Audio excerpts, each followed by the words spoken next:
अगर आप भी मैगी और पास्ता के दीवाने हैं तो ये रेसिपी आपको 100% पसंद आएगी, जिसमें हम करेंगे दोनों का फ्यूजन। तो आपको मिलेगा टैंगी, स्वीट, स्पाइसी और चीज़ी फ्लेवर एक ही डिश में, और आप इसको हर हफ्ते ज़रूर ही ट्राई करेंगे। तो चलिए देखते हैं। तो सबसे पहले काफ़ी सारा पानी बॉईल करने के लिए रख देंगे एक पैन में, और जैसे ही इसमें उबली आना स्टार्ट होगी मैं डाल रही हूँ 1.5 टीस्पून भर के नमक थोड़ा ज़्यादा ही डलता है इसमें, और 1 टीस्पून तेल। थोड़ा सा मिक्स कर लेंगे ताकि पास्ता ना आपस में चिपके ना, और इसमें उबाल आने का वेट करेंगे। तो तब तक मैं आपको पास्ता दिखा देती हूँ। ये देखिए यहाँ पे मैं यूज़ कर रही हूँ ये वाला पास्ता, मैक्रोनी पास्ता सबको ईजिली अवेलेबल हो जाता है। और इसके साथ ही मैं यूज़ करूँगी 2 पैकेट्स मैगी। तो ये देखिए इसमें अच्छा सा उबाल आ गया। जब उबाल आएगा ना फ्रेंड्स, तो ही इसमें सारी चीज़ें डालना है, वरना जो आपका पास्ता है वो चिपचिपा सा बॉईल होगा। तो इसमें पास्ता डाल दीजिए और इसको स्टर करके पकाएंगे जैसे कि पैकेट इंस्ट्रक्शंस पे लिखा होता है। लेकिन यूजुअली ये वाला जो पास्ता है ना, करीबन 6 से 7 मिनट में अच्छे से बॉईल हो जाता है, लेकिन हमको इसको ओवर कुक नहीं करना है। इसको हमें बॉईल करना है सिर्फ 4 से 5 मिनट के लिए, मतलब कि 50% कुक करना है। वो क्यों, मैं आपको आगे बताती हूँ। तो आज मैंने ये मैक्रोनी पास्ता यूज़ किया है। आप चाहें तो कोई भी छोटा मोटा पास्ता होता है ना, जैसे शेल पास्ता थोड़ा बहुत बचा होता है, लेफ़्ट ओवर स्पाइरल पास्ता बचा होता है, वो सारे का कॉम्बिनेशन भी यूज़ कर सकते हैं। लेकिन बस ये ध्यान रखिएगा कि लगभग एक ही साइज़ के हो।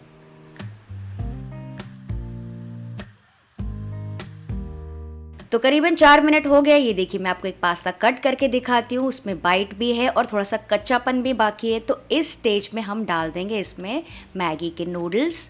तो यहाँ पे मैं 2 पैकेट यूज़ कर रही हूँ, तो ये पूरा बार मैं एक साथ डाल रही हूँ। आपको चाहिए छोटे छोटे पीसेस तो आप इसको तोड़ के भी डाल सकते हैं, लेकिन हमारे यहाँ लॉन्ग नूडल्स पसंद करते हैं, तो मैं पूरा बार ही एक साथ डाल रही हूँ। अब इसको भी ना स्टर करेंगे पास्ता के साथ। मैगी तो आप सबको पता है 2 मिनट में पक जाती है, तो इसको और बॉईल करना है 2 मिनट के लिए। तो इतनी देर में क्या होगा, पास्ता की जो थोड़ी बहुत कसर है वो भी पक जाएगी और मैगी भी अच्छे से पक जाएगी। तो मैगी को ना थोड़ा सा इस तरह से चलाते रहिए ताकि इवनली स्प्रेड हो जाए, अलग अलग हो जाए, तो इवनली कुक होगी। तो ये देखिए दोनों चीज़ें अच्छे से बॉईल हो गई है, लेकिन ओवर बॉईल नहीं करना है। तो टोटल मुझे इस सब करने में करीबन 7 से 8 मिनट लग गए। तो इसको अभी हम छान लेंगे और इसके ऊपर ना रेगुलर पानी यानी कि ठंडा पानी डाल देंगे ताकि इसकी कैरी ओवर कुकिंग बंद हो जाए। आप चाहें तो नल के नीचे भी इसको थोड़ा सा चला सकते हैं। और उसके बाद ना क्या करूँगी, इसको बड़ी सी प्लेट या फिर परात में ना ऐसे स्प्रेड आउट कर देंगे। रेस्टोरेंट्स पे भी ऐसे किया जाता है नूडल्स के लिए। ऐसा करने से क्या होता है ना, मसाला इसमें अच्छे से लग जाएगा बाद में और अच्छे से कोट होगा। और अगर मान लीजिए आप इसको बाद में बना रहे हैं ना, तो इसके ऊपर थोड़ा सा तेल लगा के इसको फ्रिज में भी रख सकते हैं। नेक्स्ट एक पैन में मैं गरम कर रही हूँ 1 टेबलस्पून तेल, और इसको एक्स्ट्रा टेस्टी और फ्लेवरफुल बनाने के लिए डाल रही हूँ 1 टेबलस्पून मक्खन भी। जैसे ही मेल्ट हो जाएगा डालेंगे बारीक कटी हुई लहसुन, 1 से 2 टेबलस्पून जितना डाल दीजिए। करीबन 1 टेबलस्पून बारीक कटी हुई अदरक और कुछ बारीक कटी हुई हरी मिर्चें। इनको थोड़ा सा टॉस कर लेंगे 15 से 20 सेकेंड के लिए, जैसे कि हल्की सी गोल्डन ब्राउन हो जाए।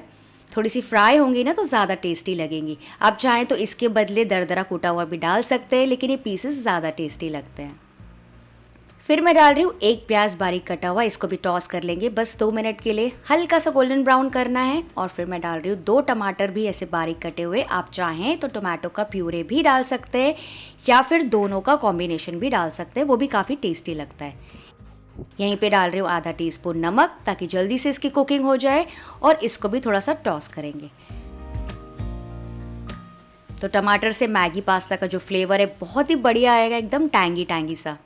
और जब हल्के से सॉफ्ट होने लगेंगे टमाटर, तो हम डाल देंगे सारी वेजिटेबल्स। तो यहाँ पे मैं यूज़ कर रही हूँ थोड़े से कैप्सिकम डिफरेंट कलर के। आप चाहें तो सिर्फ ग्रीन यूज़ कर लीजिए, लेकिन इससे ज़्यादा अच्छा और कलरफुल लगता है।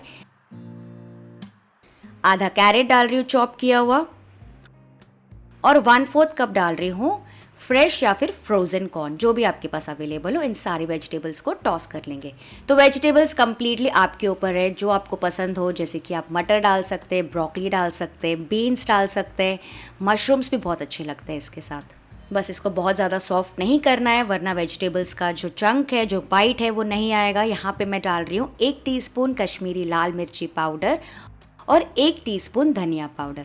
बस ये दोनों ही मसाले मैंने डाले मसाला बॉक्स से, और ज़्यादा हमको स्पाइसेस नहीं लगेंगे क्योंकि इसमें हम डालने वाले हैं मैगी मसाला। तो ये 2 सैशे जो मैगी मसाला के मैंने रखे थे टेस्ट मेकर के, ये डाल देंगे और इसी से ना बहुत अमेजिंग फ्लेवर आएगा रेसिपी में। इसको भी थोड़ा सा टॉस कर लेंगे, और अगर आपको चाहिए तो आप एक्स्ट्रा मैगी मसाला के पैकेट्स मिलते हैं मार्केट में, वो भी डाल सकते हैं एक्स्ट्रा। जैसे कि मेरी बेटी है ना 2-3 पैकेट एक्स्ट्रा ही डालती है इस रेसिपी में, तो वो आपके ऊपर है। अब यहाँ पे मैं डाल दूंगी करीबन आधा कप पानी और उसको थोड़ा सा बॉईल होने देंगे।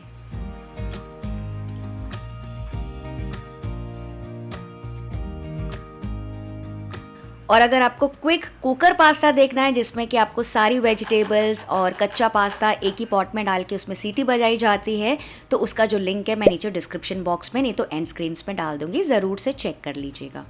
अब यहाँ पे डालेंगे 2 टेबलस्पून भर के टोमेटो सॉस, और साथ ही मैं डाल रही हूँ मेरी फेवरेट 1 टेबलस्पून भर के शेज़वान सॉस, शेज़वान चटनी, चिली सॉस, जो भी आपके पास अवेलेबल हो डाल दीजिए।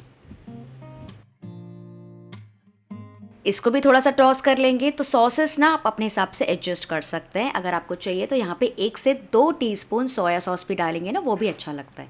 तो ये देखिए बेस ग्रेवी रेडी हो गई, बिल्कुल ऐसा ही ग्रेवी हमको चाहिए, एकदम सूखा सूखा सा मसाला नहीं चाहिए, ठीक है। तो यहाँ पे हम डाल देंगे बॉईल किया हुआ पास्ता और मैगी,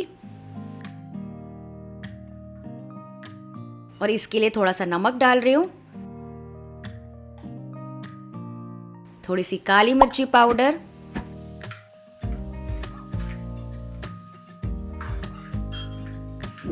एक टीस्पून रेड चिली फ्लेक्स, और 1 टीस्पून मिक्स्ड हर्ब सीजनिंग या फिर ओरिगैनो, जो भी आपके पास अवेलेबल हो। और इसको फिर से टॉस कर लेंगे हल्के हाथों से, ताकि पास्ता और मैगी एकदम बढ़िया तरीके से लटपट जाए बेस ग्रेवी के साथ। और क्योंकि जो ग्रेवी है ना थोड़ी सी गीली गीली थी, तो ये जो है ना बहुत ज़्यादा सूखा सूखा सा नहीं लगता है, पास्ता मैगी एकदम फ्लेवरफुल बनता है। और टिफ़िन बॉक्स के लिए तो ये बेस्ट है, क्योंकि सेट होने के बाद, ठंडा होने के बाद और भी ज़्यादा टेस्टी लगता है। तो ये देखिए सारे मैगी और पास्ता अच्छे से कोट हो गए हैं।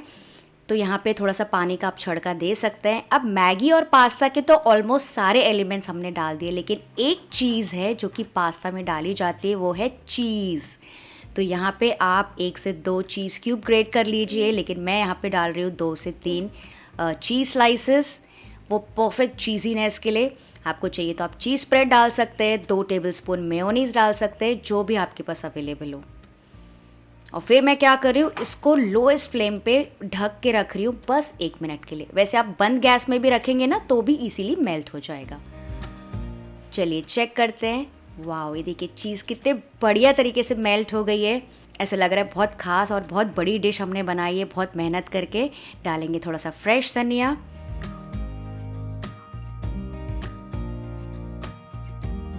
और हल्के हल्के से मिक्स कर लेंगे।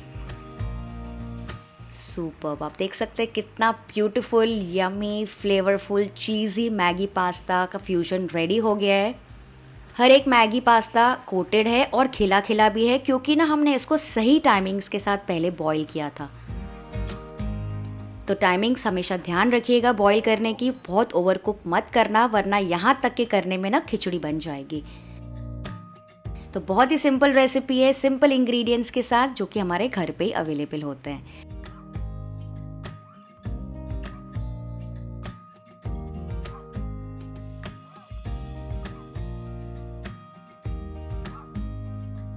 इसको गर्मा गर्म सर्व कीजिए। तो फ्रेंड्स, मैं आपको रिक्वेस्ट करती हूँ कि बच्चों के लिए तो ये रेसिपी पक्का से ट्राई कीजिएगा, उनको बेहद पसंद आएगी। तो कैसा लगा आपको आज का वीडियो? देखने में थोड़ा भी अच्छा लगा तो इस वीडियो को लाइक, शेयर और सब्सक्राइब करना तो बनता है। चलिए आप सब अपना ख्याल रखिएगा। Bye bye.